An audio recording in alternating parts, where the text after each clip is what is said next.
राजाओं का पहला ग्रंथ अध्याय 3। सुलेमान मिस्र के राजा फिरौन का दामाद बन गया। उसने फिरौन की पुत्री से विवाह किया और जब तक उसने अपना महल, प्रभु का निवास और यरूशलेम की चारदीवारी नहीं बनवा ली, तब तक उसे दाऊद नगर में ही रखा। लोग अब तक पहाड़ी पूजा स्थानों पर उपासना किया करते थे, क्योंकि उस समय तक प्रभु के नाम पर कोई मंदिर नहीं बनवाया गया। सुलेमान को प्रभु से प्रेम था और वह अपने पिता दाऊद के विधानों के अनुसार कार्य करता था, लेकिन वह पहाड़ी पूजा स्थानों पर बलि चढ़ाता और धूप दिया करता था। प्रभु से विवेक का वरदान। सुलेमान बलि चढ़ाने गिबोन गया, क्योंकि यह बलि चढ़ाने के मुख्य पहाड़ी थी। सुलेमान ने वहां की वेदी पर 1000 होम बलियां चढ़ाई। गिबोन में प्रभु रात को सुलेमान को स्वप्न में दिखाई दिया। ईश्वर ने कहा, बताओ मैं तुम्हें क्या दे दूं? सुलेमान ने उसे उत्तर दिया, तू मेरे पिता अपने सेवक दाऊद पर बड़ी कृपा करता रहा। वह सच्चाई, न्याय और निष्कपट हृदय से तेरे मार्ग पर चलते रहे, इसलिए तूने उन्हें एक पुत्र दिया जो अब उनके राज सिंहासन पर बैठा है। प्रभु मेरे ईश्वर, तूने अपने इस सेवक को अपने पिता दाऊद के स्थान पर राजा बनाया, लेकिन मैं अभी छोटा हूँ। मैं ये नहीं जानता कि मुझे क्या करना चाहिए। मैं यहाँ तेरी चुनी हुई प्रजा के बीच हूँ। यह राष्ट्र इतना महान है कि इसके निवासियों की गिनती नहीं हो सकती। अपने इस सेवक को विवेक देने की कृपा कर, जिससे वह न्याय पूर्वक तेरी प्रजा का शासन करे और भला तथा बुरा पहचान सके।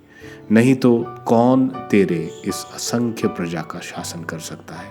सुलेमान का यह निवेदन प्रभु को अच्छा लगा। प्रभु ने उससे कहा, तुमने अपने लिए ना तो लंबी आयु मांगी, ना धन संपत्ति और ना अपने शत्रुओं का विनाश। तुमने न्याय करने का विवेक मांगा है, इसलिए मैं तुम्हारी इच्छा पूरी करूंगा।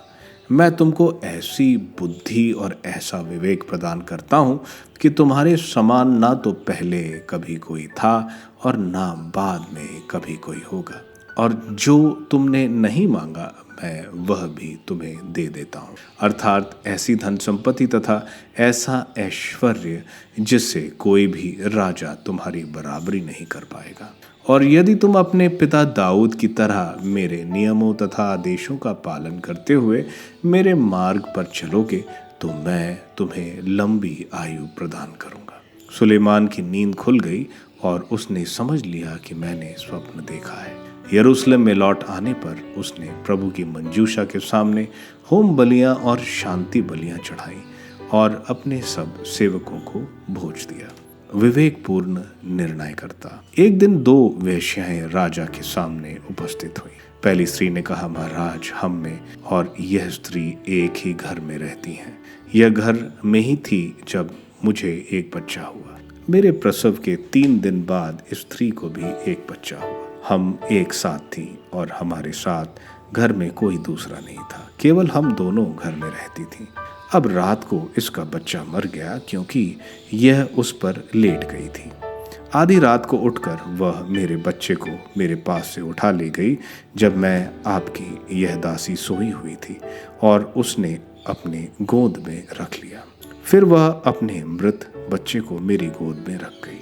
जब मैं सवेरे अपने बच्चे को दूध पिलाने उठी तो मैंने देखा कि वह मरा पड़ा है, लेकिन वह अधिक प्रकाश हो जाने पर मैंने उसकी ओर ठीक से देखा तो मालूम हुआ कि यह बच्चा मेरा नहीं है। इस पर दूसरी स्त्री कहने लगी, नहीं, मेरा बच्चा जीवित है, तुम्हारा बच्चा मरा है।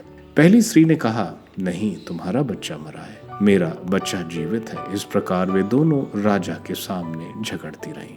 इस पर राजा ने कहा, यह कहती है कि मेरा बच्चा जीवित है और तेरा बच्चा मरा है, और वह कहती है कि नहीं, तेरा बच्चा मरा है और मेरा बच्चा जीवित है। तब राजा ने एक तलवार लाने की आज्ञा दी।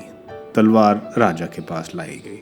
तब राजा ने आदेश दिया, इस जीवित बच्चे के 2 टुकड़े कर दो, और एक टुकड़ा इसको दे दो और दूसरा उसको। जिस स्त्री का बच्चा जीवित था, उसका हृदय वात्सल्य से भर गया और उसने राजा से कहा, महाराज, जीवित बच्चे को उसको दे दीजिए, उसका वध मत कीजिए। परंतु दूसरी स्त्री ने कहा, नहीं, वो ना मेरा रहे ना तेरा, उसके 2 टुकड़े कर दो। इस पर राजा ने यह निर्णय दिया, जीवित बच्चा पहली स्त्री को दे दो, उसे मत मारो, क्योंकि वही उसकी माँ है। जब सारे इज़राइल ने राजा का यह निर्णय सुना तब लोग आश्चर्यचकित हो उठे, क्योंकि उन्होंने देखा कि राजा में न्याय करने की ईश्वरी प्रज्ञा है।